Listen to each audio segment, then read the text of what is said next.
For more tutorials, videos, and reviews, check out creatingtracks.com. Hey guys, welcome to creatingtracks.com, and today we're going to take a look at tonal risers inside of Massive, and this can be used for EDM, trance, or any kind of electronic music. So I'm going to select 4 bars, and then right-click, insert MIDI clip, right-click, insert MIDI clip, and I have Massive on my MIDI track over here. So let's open that up, and I'm going to go to File, New Sound, and the general thing of risers is that you'll take an oscillator or any amount of oscillators and you'll modulate their pitches. So if I have something like, I can change the pitch over here, and then to make that smoother, we're just going to use a macro knob over here. So I can take the second knob and place that on the pitch, and then we can increase this by 12, and now every time you move your knob,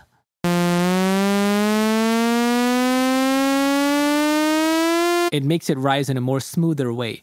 And if you add another oscillator, you're going to have to do the same thing with their pitches as well and modulate all the pitches at the same time with the same amount. So a good way to approach risers would be, let's say I have any kind of waveform.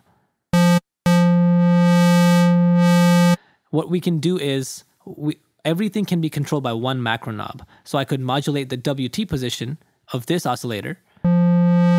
So when it's all the way down, there's less treble, and all the way up is more treble. So we can take the second macro and make sure your WT position is all the way at 0. And then we can place that and increase that all the way up. So that way the pitch will go from 0 to 12, and this will go all the way from left to right.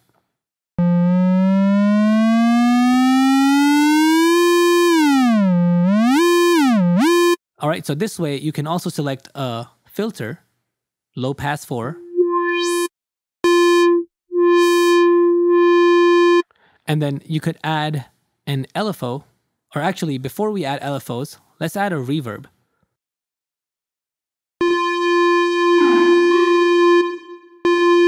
So what we can do is bring down this wet of the reverb all the way, and then place the second macro on that, and then increase it like 50%. So now all of these effects are happening at the same time with my second knob. So the pitch, and then the reverb, and the WT position.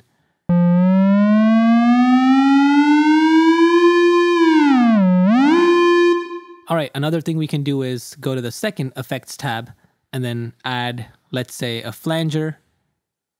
And then we can do the same thing to the dry wet of the flanger.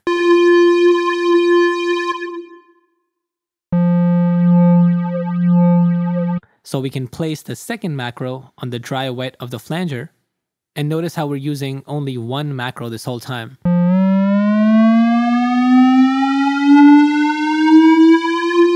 And all you need is just one macro knob to have a lot of different effects, because you're going to be changing a lot of different parameters at the same time. So now we can use an LFO, and we can place a 5th LFO on our filter. And then let's bring this crossfade all the way up in our LFO, so we're only using the waveform on the top.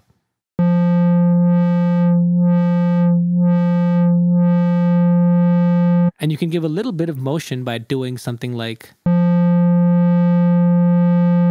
So something very subtle like that can give a really good motion to your sound. And then take the second macro, increase that a bit so that your cutoff opens up.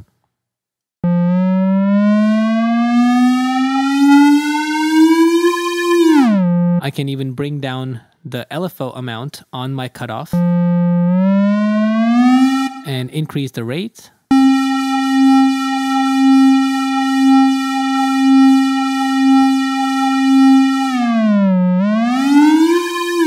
All right, so now we can use another LFO, and then let's bring the crossfade all the way up. And we could pick something like a square waveform, and I'll bring down the amp of my oscillator 1 all the way down and place the 6th LFO, and I'll change the waveform just for now. And then let's increase this value all the way up. So it's controlling the volume of my first oscillator, but I want the rate of this LFO to change with my macro knob, which is not the case right now. So what I can do is I could place I'm going to make sure my rate is at the desired amount that I want it to be when it starts. And then I'll take the macro, place it on the rate, and then increase it just a bit.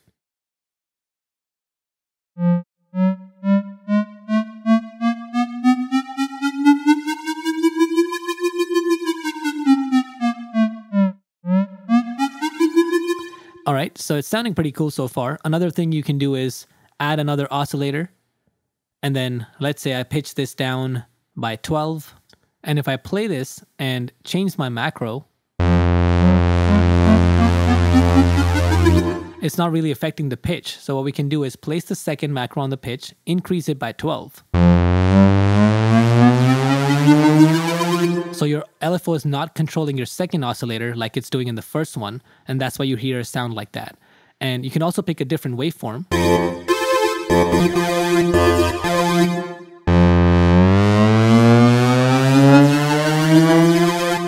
All right, and let's see, what else can we do? We can turn on the modulation oscillator, and then we have to affect the pitch because it's a new oscillator. So increase the pitch by 12 with the macro, turn on the phase.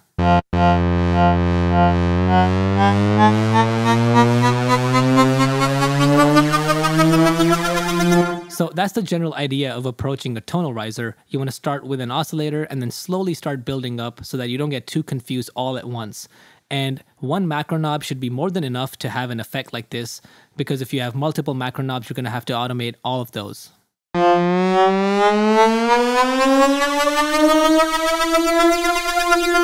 Alright guys, if you enjoyed this tutorial, please make sure to give it a thumbs up.